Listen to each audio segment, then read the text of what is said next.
Ohayo gozaimasu. Konnichiwa. This is Joshua from Believe High Fidelity, coming to you from Osaka, Japan. Landed here today, had a chance to walk around and explore the town a little bit before our dinner engagement. And before I go, I wanted to do my wrap up of Munich High End 2024 as well as the Hi-Fi Deluxe. It was a great show this year. I have been to previous Munich events. This by far was my favorite. Don't really know why though, because it wasn't necessarily, I wasn't here to listen as I have been in previous times. Spent all my time doing recordings. I brought a studio microphone, a external audio interface preamp, because the iPhones of the world and the DSLR / mirrorless cameras of the world have terrible analog to digital converters and do not really capture what is there. Not to say that I have done that, but I feel that I wanted to make my best effort to take that step up and get some really good recordings, try to get the sweet spot. You'll notice in a number of the recordings, I tried to sit so there was an offset to the camera. The mic was mounted to the right side because then I could, move it left. And so you might see a little bit of the video going left. Which is okay because the mic was actually dead smack in the middle, with the exception of some rooms where there was just no seating available. So the offset helped me to, even if I was off center, still be able to point my camera as close to the middle as I could to get a good stereo image. Single mic, and I think that overall, after 100 videos, that it was a pretty good outcome. Got some good feedback, some folks that were able to watch them and use that as somewhat of a comparison being here at the show. The goal was never to capture it one for one, like for like, 100% as if you were here, just to do the best job that I could to give you somewhat of a insight into what the systems and the differentiation between how they presented the music, which is clearly evident when you listen to them.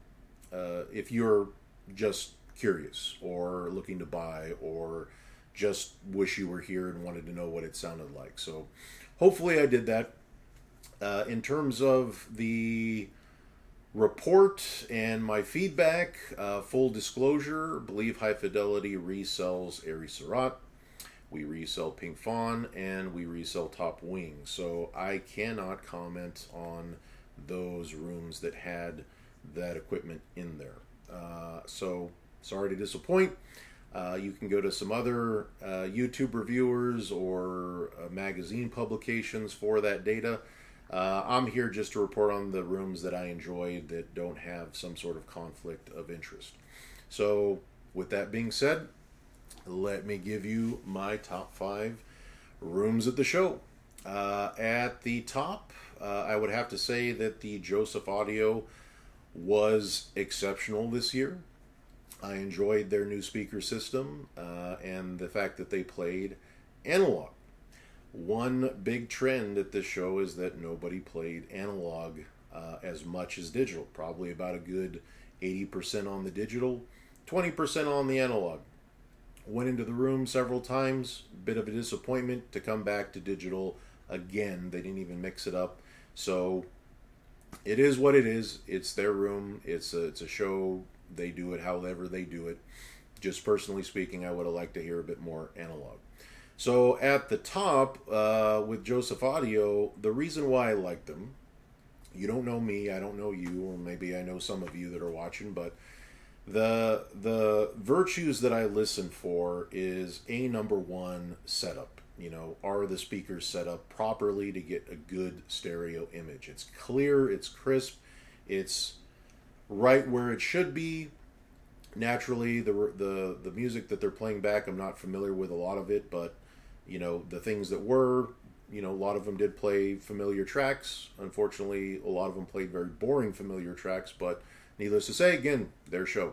So, the Joseph Audio virtues, and the virtues that I like, is pinpoint imaging, great setup with that wide sound stages you can get in a room, given the limitations and the circumstances of the room, and depth. If you get those things, excuse me, just a moment. If you get those three things right, what'll happen is that you'll get layering. You'll be able to really hear what the system is capable of, source to speakers. And a lot of them did a really good job. I have to give my hats off to them. The Joseph Audio did a very good job, in as much that I could not hear anything but the room, in terms of the speakers were completely disappeared. And they sounded great. They had a very pleasing sound, very musical, a little thin. I would have liked to see some better electronics behind it, but again, their room, their show. So I enjoyed it, went back a few times. The other room that I enjoyed a lot was the Bays Audio, a little bit different reason. Definitely did a great job on setup. I could get the full extent of the speaker. It was seamless top to bottom. Didn't have any sort of brightness, didn't have any sort of boominess in these two rooms. And the Bays Audio just had a very musical, very sweet sounding. A little bit colored, but in a very good way. I enjoyed the texture of the music and the way it was presenting. And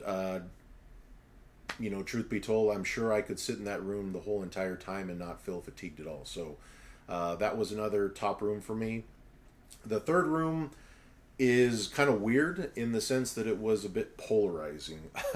When I first went in there, they were playing some kind of weird techno music I wasn't familiar with.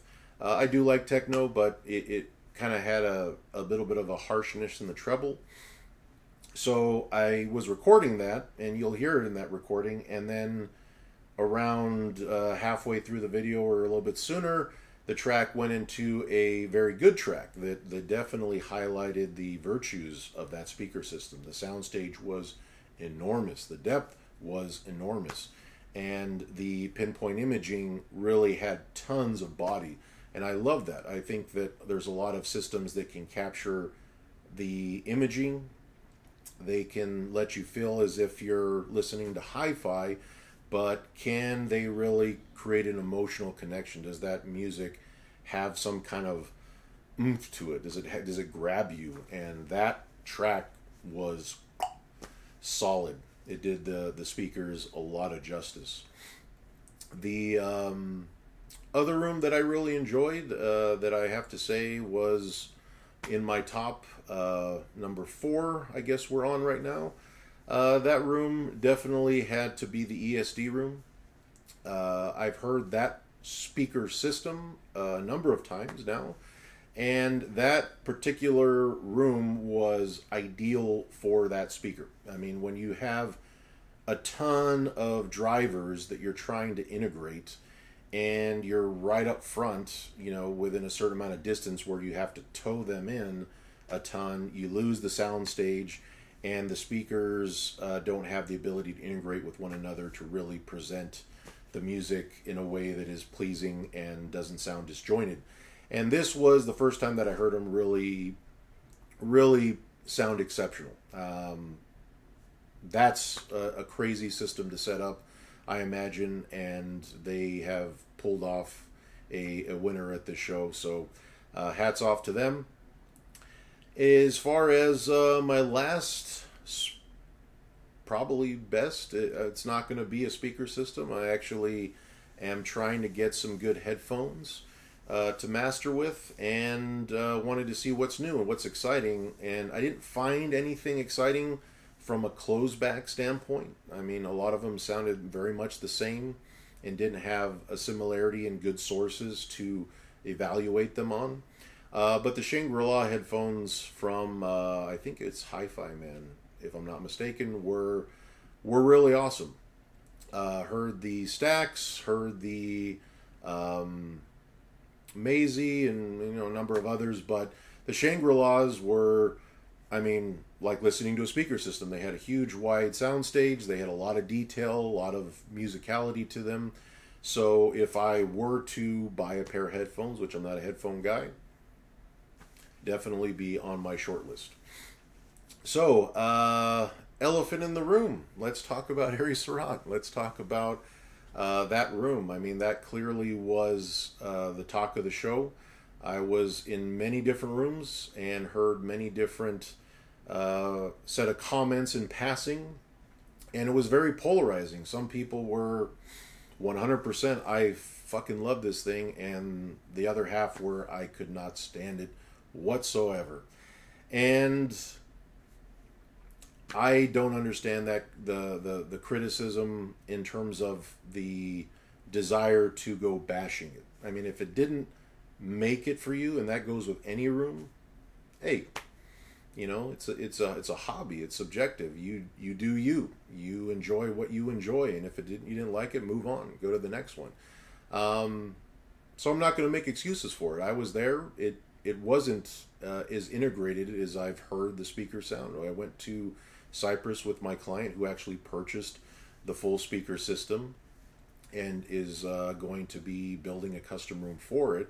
And the scaled down version, not having the 6 driver bass horns and having a much smaller room, I think a third smaller, sounded way better. And that's because the room was treated. It was treated everywhere. And it had, who knows how many hours of setup time to get them to sound the way that they sounded. So, of course, it's going to sound better. It's going to sound like the real thing, like it should sound. So the fact that this has, instead of 2 drivers in a single bass horn, this had the 4, the 2 on the bottom clamshell, 2 on the top, and 6 drivers in the back. I mean, it was 4 times, if my math is right, what I heard in Cyprus, and a huge room to be able to create and use that entire room top to bottom.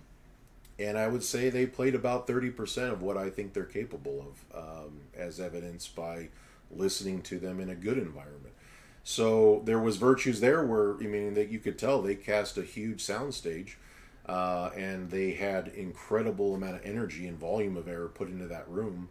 But I think that with the time limitations, there was no way you were going to get the kind of integration and imaging to be able to really maximize the true potential of that. So I wasn't disappointed with that because it just validates that I know that there's going to be a lot of time I'm going to spend on optimizing that speaker system when it comes to Austin in about a year or so.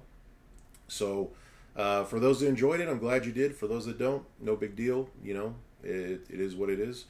I really enjoyed the Zellaton room with the pink fawn. I had the chance to test out the prototype USB bridge / card, whatever you call it, and that sounded incredible. It has a ton of dynamics. If there's one word that I can use to describe that, it's got balls, lots and lots of balls. If your system is struggling for dynamics, make that one on your short list. And in the Zellaton room, that thing had the kind of grip and punch that I expected from that card upgrade. I would have liked to see the setup be a bit better. It was a bit bright in that room. This was the Zellaton room with the pink fawn. The Sigma acoustics sounded extremely pleasant. Played analog, which I loved, but unfortunately the speakers were huge for a tiny room. It is what it is. Their room, their call. No big deal. But I enjoyed the sound. I actually was in there and it was crowded. But I would have, if it wasn't crowded, been able to sit there and listen for a fair amount of time. So that pretty much concludes my my report. I hope that all the 100+ videos and tons of hours of running around were enjoyable to you and you got value out of them. Please subscribe and like and comment on videos, all the typical YouTube jargon. We will be doing a lot more recordings. Our Mumbo Jumbo level 1 is just with some very inexpensive equipment.